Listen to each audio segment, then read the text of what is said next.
What's up, everyone? Welcome back to another episode of the eCommerce Influence Podcast. My name is Austin Brawner, and I've got an excellent episode for you today with my guest, Josh Durham. Josh was the co-founder of a company called Weighting Comforts, which is one of the first weighted blanket companies in the U.S. When he started the company in 2015, they took off like a rocket ship. And over 4 years, they grew to over 8 figures in sales and employed over 60 people. He hit the Forbes 30 under 30 list. He was only 24 years old. And after 4 years of tremendous growth, they hit some snags and the market shifted, and he actually went from almost $10 million in sales to bankruptcy in a period of less than a year. On this episode, he goes through what it was like to grow, how they did it, and then what it was like when it started to all unravel. And with transparency, unlike many other people, unlike you hear in many places, it's a really refreshing interview, and he shares a lot of what he's learned. He's gone on to then be the head of a VP of growth at Groove Life, and then the founder of Aligned Growth, which is his agency. He is truly wise in the field of e-commerce and shares a bunch of his learnings in a very practical sense. I think you get a lot out of this and enjoy the episode. So without further ado, let's bring Josh into the show. Josh, welcome to the show. Thanks for having me. Excited, man. Excited to chat. I've first got connected, I think, on Twitter, where I've seen you been posting a lot more content over the last maybe 8 months, something like that, related to marketing, growth, and those sorts of things. And yeah, man, why don't we start from the beginning? How did you get involved with all this e-commerce growth marketing stuff? What first got you interested? Yeah, for sure. What first got me interested was kind of like, what every entrepreneur reads. You either read Rich Dad, Poor Dad, or you read The 4-Hour Workweek. And for me, it was The 4-Hour Workweek. And that kind of kicked off my entrepreneurial journey. But I was like a track athlete in college. I didn't have enough time to get like an hourly paying job to pay the bills, to pay my, gas money to go see my girlfriend at the time. And so I started selling, iPhones on eBay. And so I was flipping iPhones there. Then I got a little bit more advanced, went over to Alibaba, started dinking around there, found some NBA jerseys that I could sell on eBay. And I'd flip it for, buy for 10, sell for 60, kind of thing, until I kind of discovered this product with my mom, which was the weighted blanket. And so I actually launched my first e-commerce brand in 2015 with her. And we launched it from a Facebook group initially. And that's kind of how we got into the space. Cool. What was it called? It was called Weighting Comforts, WEIGHT. Cool. Is it still around? It is. I don't know if it's really still around. We kind of sold it in more of like a fire sale situation, which we can kind of dive into further. But I actually think it's up for sale right now on Flippa if you want to go check it out. But yeah, I'm not entirely sure what the whole status of that company is at this point. So you got that kind of most like your first real taste of like real business outside of just flipping stuff on eBay. Yeah, for sure. So like basically my mom, do you just want to hear the whole shtick? Yeah. Okay, cool. So my mom was a marriage and family therapist. And basically she was using the weighted blankets for her most anxious clients. And as soon as they'd use the blanket, they would just calm down immediately, right? So it'd relieve their anxiety. It helped them sleep better, sleep longer. And she told me about it, and I built out a Shopify store. And we actually heard about the refugee community in Nashville was really underserved. And so what happened was they didn't have the English speaking skills to get a normal job. They'd go through this program called Sew for Hope that would teach them how to sew to have a living wage, just to create income for their family. But after they graduated that program, there's no work for them. And so we started hiring out of that program to sew the blankets. And so in turn, we gave them a sustainable source of income and paid English classes at our manufacturing center. And so anyways, quickly, that first year we maybe did like $30,000 just on like Facebook Marketplace. The second year I kind of figured out Facebook ads. I hired a coach, and these were kind of the glory days of Facebook ads, right? So I'm not saying I'm the Facebook ads guru here, but we went from like 10K a month to like 60K a month at like, I don't know, it was something crazy, like a 15x ROAS. And what year was this? That was 2016. Yeah. We started figuring that out. So 2016, we ended up doing close to $500,000. And then the 2017, we ended up clearing about 2.3. And then 2018 cleared about 6.5. And so at that point I built out my entire, manufacturing in Nashville. We had 65 employees, massive overhead, making weighted blankets in a 20,000 square foot facility. I was running all marketing and email. My mom was primarily working on product. And yeah, it was just a super explosive business. And then in 2019, we just saw the market get super, super crowded. So Target came out with their weighted blanket, cut our prices by close to 60%. They undercut your prices? Yeah, like big time. So, I think they came it out. Our price point at the time was like $200 and theirs was like 70 or 80. Oh, wow. Yeah. And then also I was getting emails from like overseas that they had automated how to make this blanket. And it was like they were putting it through a machine. It was just like just going through like a conveyor belt, and you could like make the blanket. And the way we were making it, we might as well have been in the Ice Age. It was like, like our first step was like a lady taking out a measuring stick and like measuring out fabric. And so like the whole like differentiator of the sustainable business, the socially conscious weighted blanket brand, it was all built around a terrible manufacturing setup. And so that kind of ended up being our downfall with our high COGS, high labor costs, high overhead. And we just couldn't compete in that market. When did you know that it was happening? Was there a moment, like a specific moment where you're like, oh no, this is not going to go the way that I expected? Yeah, for sure. So, one of those kind of key moments was this is so funny. So in 2018, I actually made the Forbes 30 under 30 list. And the day that I made it, I was in a meeting for like 3 or 4 hours trying to figure out how we were going to have enough cash to make it to Black Friday of 2018. And it was just like, that was kind of like some of like the early, like Trimbles. Is that the right word for like Trimbles? Yeah, Trimbles in the ground early on. So we did, like an early bird sale to our email list. And we just, in e-commerce, you just build up so much inventory for Q4. So we just kind of had over leveraged ourselves into inventory. And that was like another huge thing. It's just so much cash was in inventory locked up in the business. And then just like being able to liquidate that efficiently through Facebook became super difficult. But that was kind of like the big one. It was like the day I made that list, I was like, we had like no cash and we were like trying to keep the lights on. And so most of 2019, I only had like 2 weeks of cash in our account, like of runway for like 6 months. Oh my gosh. And so it was like a super, super stressful, and I will honestly say dark like moment in my life where it was just, super heavy, kind of coming from this rocket ship to this like whiplash of the market kind of feeling like it changed out from under us. Yeah. So were you losing sleep at that time? How are you coping with the fact that, it's stressful enough to run a business, and then stressful times 100 when you only have like a couple weeks worth of cash in the business. Right. How are you coping with it?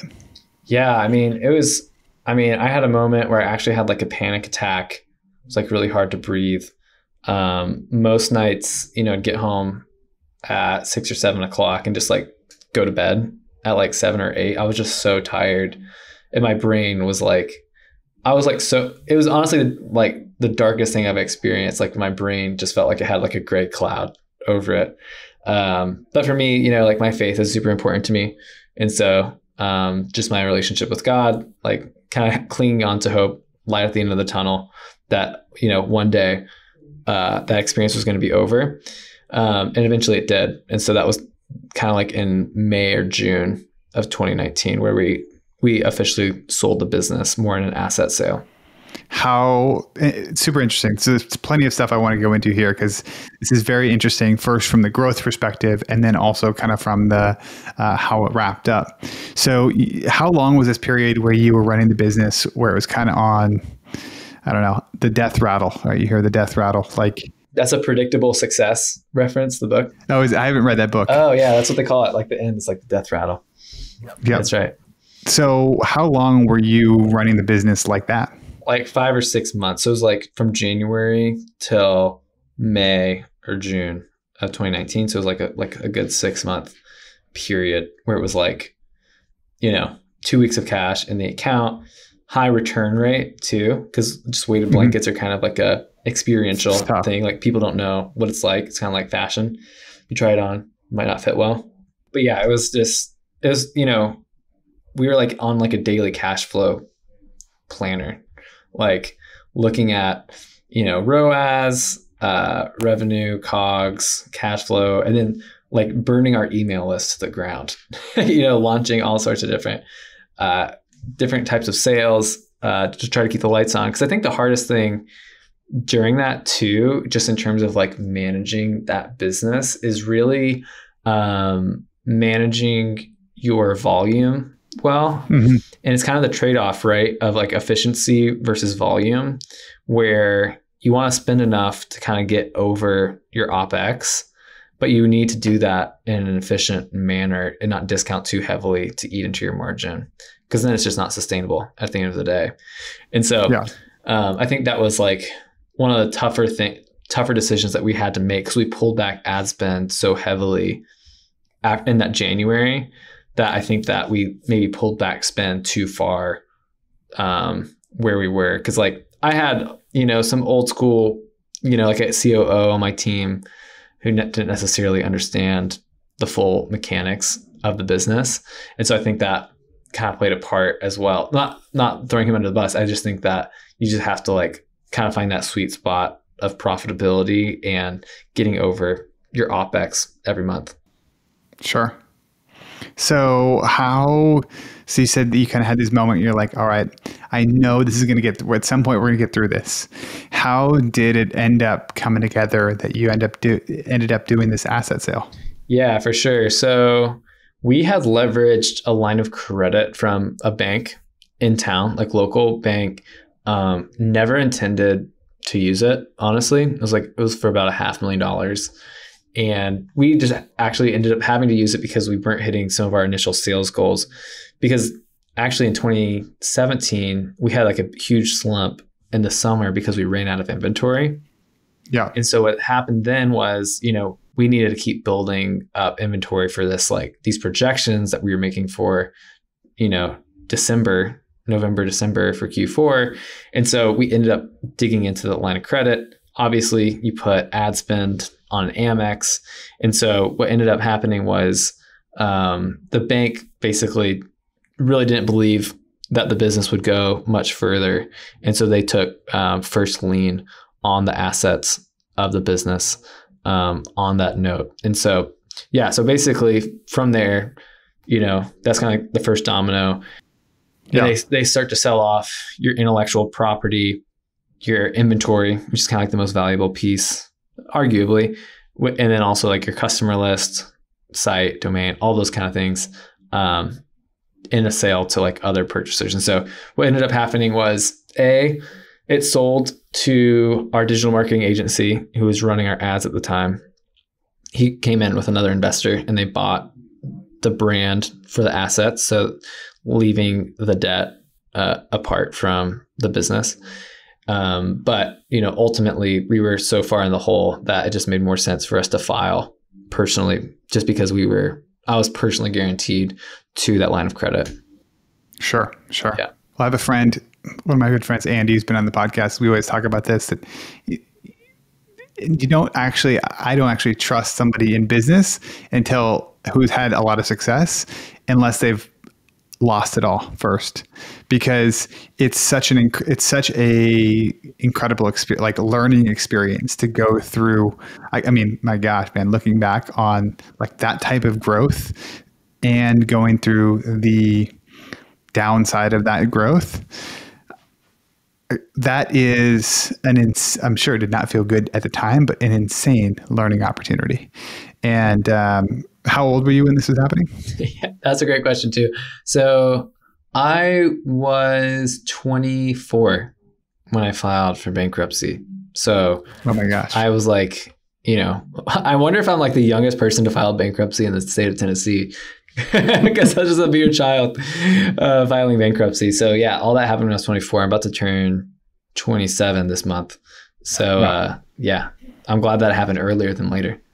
To talk about something like, so I've talked about this in the podcast before, but I remember going to when I was 22, I think I was 22, maybe it was 21.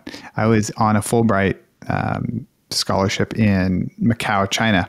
And there was a conference there called Make a Difference Asia. And they had a bunch of entrepreneurs who flew in from all over the world to talk about entrepreneurship. And they also brought in people from like professors from the Harvard School of Business.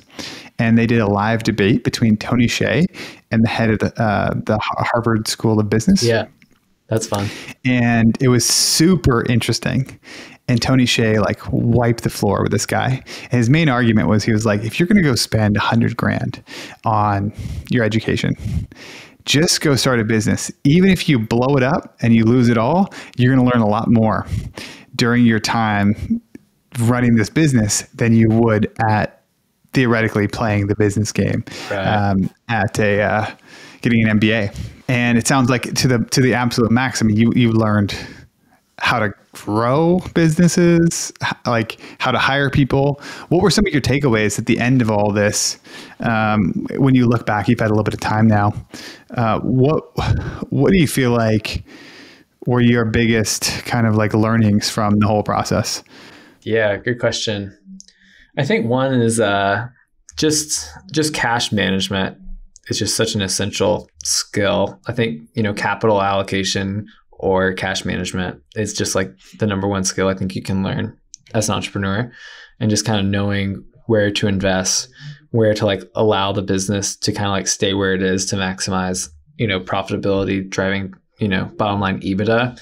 And then also just like understanding, kind of like your seasonality with each business. I think that's kind of something I've learned this year with my agency, has just been kind of where, the deal flow is going to come in, where we're going to kind of experience some dips. In my first year, even in the agency, just kind of feeling where the borders are in that business. So that's one. So being super granular with your costs. I think that there was I think that we kind of built a lot of our projections just in a vacuum on a spreadsheet, because our original intent that year was to go from 2 million to 10 in a year. In 1 year. In 1 year. And that is a big jump. That's a big jump. Yep. And you can kind of like trick yourself into thinking how possible that is in a spreadsheet fairly easily. If ROAS falls this amount of percentage and this happens, like this is our average order value, then we can get there. But I think that there's so much in between there that can get broken with scale, just in terms of production. The cash that it takes to order that much inventory, if you're going to survive on your own cash flows, is like, it's enormous. And so I think just kind of having a stronger basis in some of your your thesis of what's going to happen for the business. And then another thing is just hiring well. Like I think I was just so young, but I don't feel like I did a good job hiring more gray hairs around me to where I had strong mentorship. I didn't have that until it was kind of like we were already experiencing a lot of problems in the business. I wish I had hired that earlier, and I think I would have been in a much, much different scenario at the end of that business than how it ended up. And so, I just think there's so much value in hiring ahead versus where you are. and it's hard. It's hard to vet, people who everyone calls themselves an expert, but I just think, a lot of times age and experience can be more often than not, and especially in the financial sense, like a good telltale sign that they're someone you should hire. In the financial sense, meaning like they've made a lot of money, or that they've gone through challenges, they've gone through like growth and been on the other side. Going through growth and being on the other side, but just being being an operator, like there's so much value in talking with someone who's operated a multi 7-figure, 8-figure business that's done it versus who's been a consultant their whole life.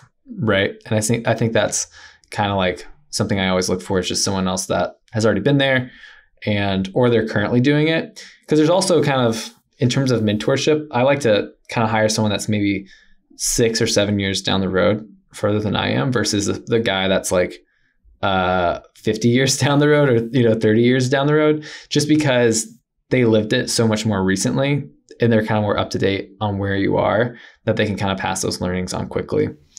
But yeah, and then another one is, in that business, one thing that never really fully developed was our like product in terms of like a 2.0 and a 3.0.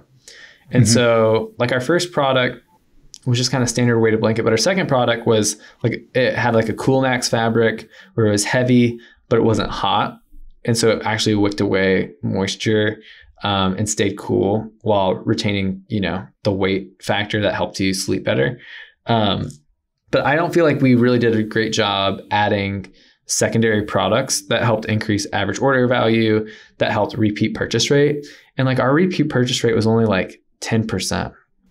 And so like, it's challenging. Yeah. So it just makes it so hard. You have to make money on that first purchase.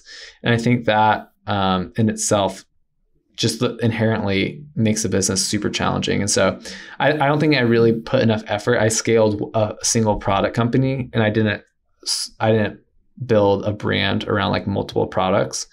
And so I think that was like another huge learning for me, is to really dive deeper into, how does the brand evolve with their product line? Interesting. The first thing you said about, running out of money between 2 and 10 million. One of my favorite books about cash management is Simple Numbers, Straight Talk, Big Profits by Greg Crabtree. And it's an excellent book. And he calls that range the black hole of death. He was like, that is going to take so much more cash. It's going to use up more cash than you expect during that period, that transition. And it's interesting because, your experience, it's one anecdote of many anecdotes that I've heard from people I've either interviewed or worked with, that like that growth period from a couple million to like somewhere around 8 figures is super challenging.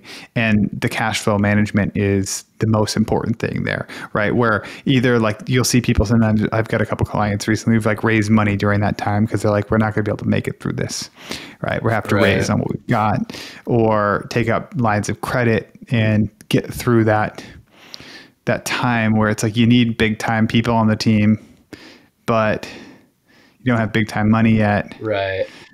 And cash conversion cycle, at least it sounds like in your business was, in a lot of e-commerce businesses, it's challenging depending on what you're doing. Right. It's really interesting. So if you were to go back now, right, with hindsight, also I think the age thing is interesting because at 27, you probably got more experience than most people at 37 or 47 who have never gone through that period of that crazy amount of growth. Sure. Yeah. What would you go back and do differently? So is there anything you look back and be like, oh man, when I'm designing, because you went on to be at Groove, right? Right. Afterwards? Yep. So let's frame it in that way. So you went on to Groove, and you maybe want to explain what that is for people who don't know what Groove is. Start there. Yeah, for sure. So so actually in the process of, I actually tried to sell the company to other e-commerce brands, and one of those brands was actually Groove Life, and I was this close to selling it, and it would have been such a better ending for me if I had been able to sell it to Groove Life and if they had acquired me. But anyways, what ended up happening after I filed, I kind of took like some time off, I met with Peter Goodwin, their CEO, and I was honestly going to launch what I launched this year, my agency. But I was so tired. I was so exhausted, and I really just kind of needed some stability in my life, especially just like for my wife and I. Now we were dating at the time, and I really wanted to propose and that kind of thing. And it honestly was just going to be a much better situation for a relationship for me to be in like a stable job. And so I got to work for Groove for about 1.5 years. I was their director of growth, eventually their VP of growth kind of thing, whatever fancy title, and learned a lot from him and Brent Garvin, who's like the original paid ads guy at Purple. And so got to learn a lot in terms of YouTube advertising and really just, e-commerce at scale. And so I was kind of jumped on that rocket ship from about the 20 million to 35 million mark. And so just kind of got to see a lot in terms of marketing systems and managing, almost 7 figures a month in ad spend. But also get to kind of see how the Groove Life brand has evolved into what it is with so many different product categories and revenue coming in from a lot more product categories in like a single product line. What do they do well? What is their like, if you were to break it down, because they've been growing seemingly very fast. What do they do well that you notice coming from your first business? For sure. So for one, Peter is an amazing marketer, but he starts in product development. He comes from a marketer's mindset when he starts a product. And like, I've seen him work on products that were just launched recently that he's been working on for 2.5 years that were never launched. And so he has product 1.0, 2.0, 3.0, 4.0, 5.0, 6.0. And it kind of sounds like, how good can a silicone ring really become? But the product itself is a lot better than those on the rest of the market. It really is that good. In our CX, like even the customer support with their lifetime guarantee, really stands out in the crowd. So then after like product development and having great support and having a great guarantee, it's just all the marketing is dialed into a T. It's very educational. It's fun. It's engaging. And, one of their things is just with how they figured out YouTube and building out a large audience there and indoctrinating someone into your brand from 1.5 minute to 2-minute video versus a quick GIF that you're receiving and like an Instagram timeline. I think that makes a big difference for sure. But yeah, I think those are some big learnings for me. It's interesting. They also fell into a similar seeming category where like they started and then there's a ton of competitors that rolled out. Right. Yeah, no, that's a good point. Cause you can buy a pack of silicone rings for, $10 and you get like 15 rings, right? On Amazon. Yep. But I think what stands out, actually did a thread on this on Twitter, is just brand, like building a brand as a moat and like actually having that be defensible. And so I think that because originally that market has evolved in a lot of ways. It actually started with a company called like Safety Rings. And it was actually a silicone ring company for mechanics. It was kind of like more the blue collar guy that would work with his hands that didn't want to get degloved. Oh, it's horrible. That's the most horrifying thing to Google ever. Don't Google it if you're... Don't Google it. You don't want to know what a degloving is. Once you see it, then the word degloving will be forever spoiled in your mind. Dude, exactly. Who was the comedian that was degloved? Jimmy Fallon. It was Jimmy Fallon, yeah. Well, I don't know how bad it was, but he was wearing a ring. A door, right? Yeah, something pretty bad. I don't know how bad it was. I don't think it was like a motorcycle degloving, but yeah, I think it was bad. Yeah, that's a great example. Like he was actually on one of our ads. It was like, don't let this happen to you type of language. But anyways, that market evolved a lot. So then you have Enzo, who went on Shark Tank, that kind of blew up the space. And then Kalo came in and they had a chokehold on the market. They really got in early, like LeBron was wearing their ring. They got into CrossFit. But slowly but surely, Groove Life took over major market share. And I think it's because of really the market that they went after. Instead of, a guy going to Barry's boot camp or the nearest yoga studio, they're really going after middle America, like, people who, like to hunt, to fish, to like that entire market, and built a brand that really advocated for those people. And I think I think they struck the right market with the right message. And I mean, there's actually been people who've already copied them on that.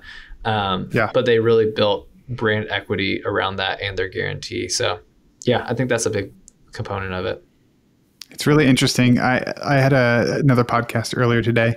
Actually, I had a couple podcasts today, and it's one thing that's funny is every single person, when I talked about how they got into it, they said that they read the 4-Hour Workweek. Oh my gosh. That was just to see like the reach of that book. I think maybe 50% of people that I've talked to mention that book at some point. But he was talking about, he runs a hunting e-bike drop shipping company. And he was saying that the biggest and best decision that he ever made was niching down from e-bikes to hunting e-bikes. And wow, that unlocked everything for him. Right. And it's so, there's so many stories like this where it's like, we go in this direction, you find something that's unique and interesting. And then the actual growth happens when it's like niched down into something where you can clearly differentiate who you have, who your market is, and who it's not. It's interesting. I have a friend who also sells weighted blankets, and they niched. I think that they're still doing well, but they niched down into specifically for autism. Cool. Yeah, that's where the market started too. Yep. I think they may have even started it. I don't know. Or they were running at a similar time to you. You probably know them. Harkla. No, I don't know them. Yeah, that's interesting. Yeah. But yeah, so it's very, very, very, very, very niche. It's interesting. So really very interesting to hear what you're saying. So then you were there for a couple of years, and then you started Align Growth. How did you decide to pop back out on your own? And I know you mentioned you wanted to do this for a while. Yeah, for sure. So yeah, I think it was kind of at my next annual review that I had actually just gotten married, just kind of been, kind of reflecting on what I wanted to do with my life. And it just kind of seemed like the right time to strike back out on my own. And so, I mean, it was kind of as simple as that. I was like, yeah, the Groove Life was really evolving in terms of like internally with people. And I honestly didn't feel like I had more to add to the team. And yeah, Bryant was there. There's like a ton of talented marketers, great, great video guys, designers, art director, creative director.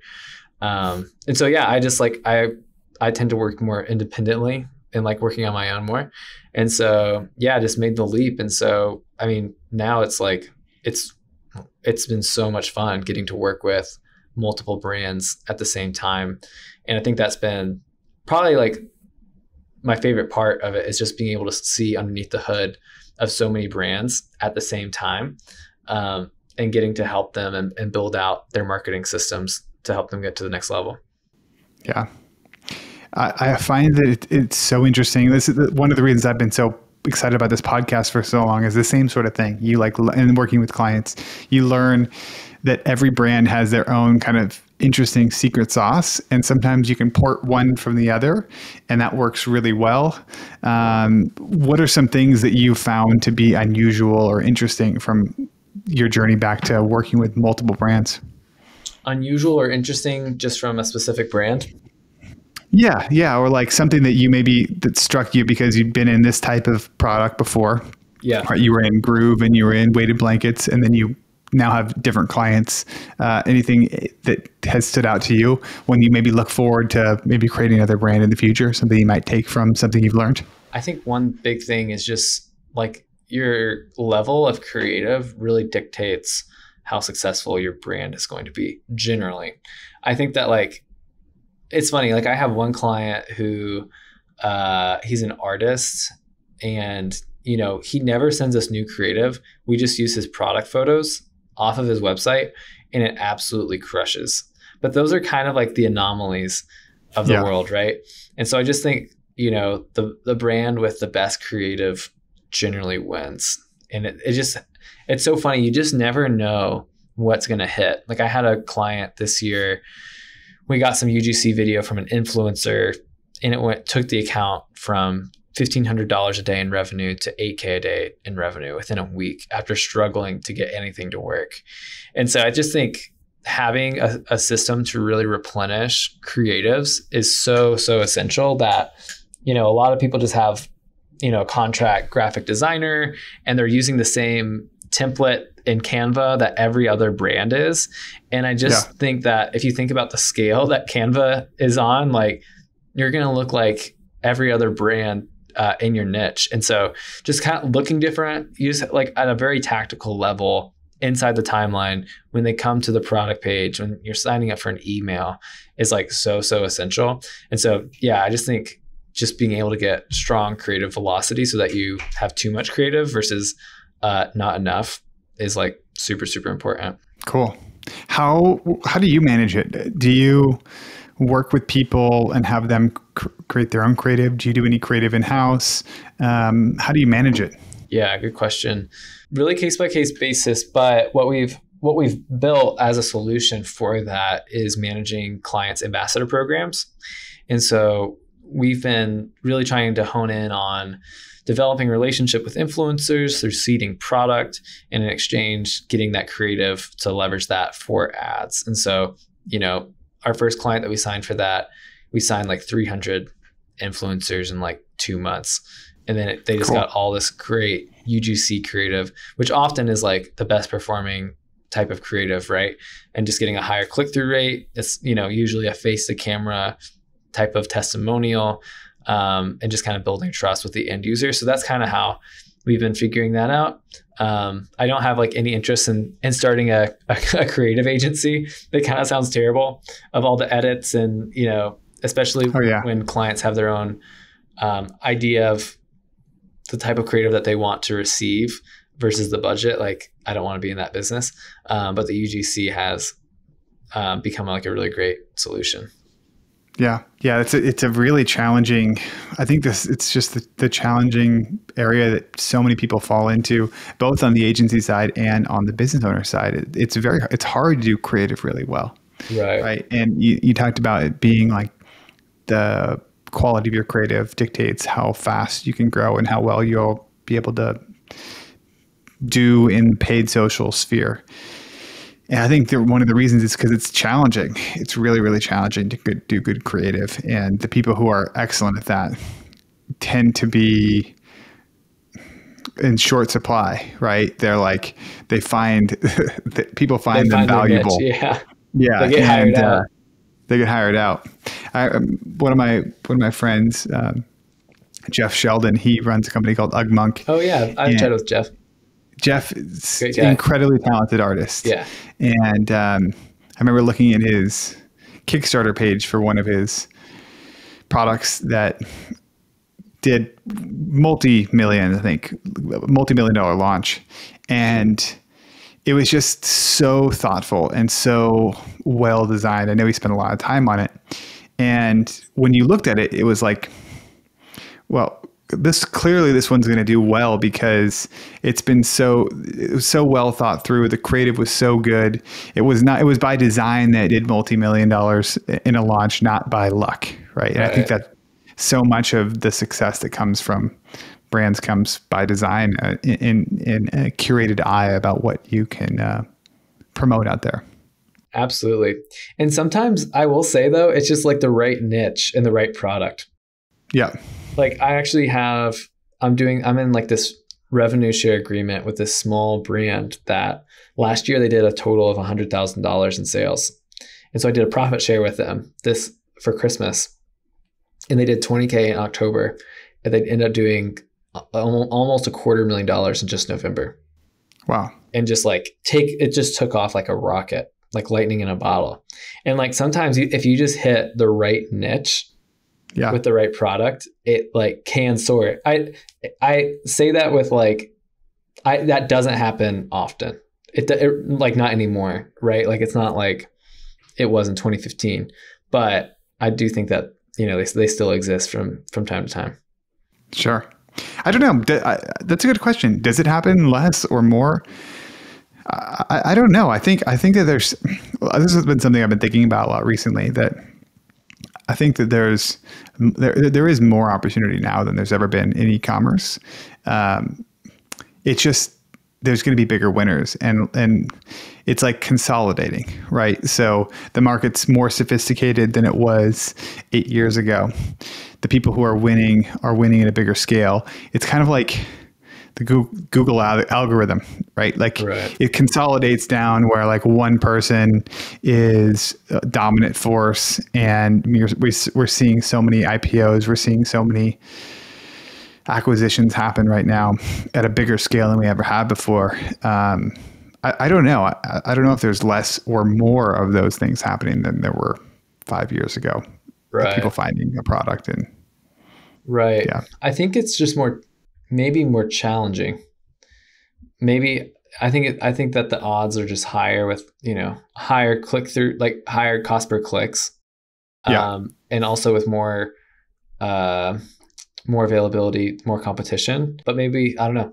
It just kind of seems, at least my pulse on the market, and maybe I'm just in my own echo chamber on Twitter, is that it happens less, but that could just be the echo chamber that I sit in. I think I don't know. I think it definitely requires a higher level of execution on creative than it did 5 years ago, right? You could just be first 5 years ago on certain things. It's like, oh, we're the first ones who sell sunglasses online for cheaper. We're the first ones who sell this type of a thing. And that's just not, kind of similar to what like the weighted blanket market as it evolves, and your marketing has to evolve. When you're the first one selling weighted blankets, well, you've got a massive advantage. And then when there's 50 of them, then you have to change your marketing. I think it's like generally the market's evolved, and it's a little more sophisticated than what it was. Yeah, I feel like what's the breakthrough advertising? I think they talk about that. I think that there's like the second and third. Like, here's how you address if you're like second in the market. Here's how you address the market if you've been third or fourth or something like that. I need to look at that again. Oh, it's fantastic. Yeah. I love it. It's like when you're first, all you have to say is like for example, a lot of the things that are first right now are people selling like drugs online, right? Yeah. It's like we're the first ones that sell like psilocybin online. So all you have to do is say that you're first. But that only works until there's a second one. And then the messaging has to change. And then you go through the cycle of, okay, we're not the first, but we're the only one that includes L-theanine or something like that. Or, coffee. It's like, we're the first one selling online coffee online. Well, now we're better quality coffee. Now we're coffee with mushrooms. And you go up this chain of value. Until you get to a point where then you start over again. It's very interesting. Yeah. I think in general, like we've gone up from we're the first to. That sounds like a great like training. Like, I feel like I'd love to put something together like that. Like, take some of those learnings from either the weighted blanket case study, Groove Life, or even like breakthrough advertising, and kind of layer through. I would like to like put something together for that. I think that'd be fun. That'd be very interesting. I feel like people would love to check that out. So, Josh, tell me if somebody's interested in connecting more with what you do. This has been really interesting. Where do you direct them? Do you direct them to your website, to Twitter? What's the best place to connect with you? Yeah, absolutely. So if you want to come to my site, you can book a call at aligngrowthmanagement.com. That's the easiest way. I have a newsletter that I send out twice a month. Just go to aligngrowthmanagement.com/newsletter, and we'll actually give you our 7-figure UGC library. And so we actually put together UGC creative from 7-figure, 8-figure, and actually 1 9-figure e-commerce brand of ads that have had 6 figures or more ad spend behind them. And we kind of break down tactically, how you can apply that for your brand. And then Twitter is where I'm most active. I'm always tweeting about, yesterday I was tweeting about YouTube. Tomorrow it could be about contribution margins, but it's all e-com focused and paid social. So yeah, we'd love to connect with you. Josh, thanks so much, man. Really appreciate it. Thanks, Austin. Appreciate you, man.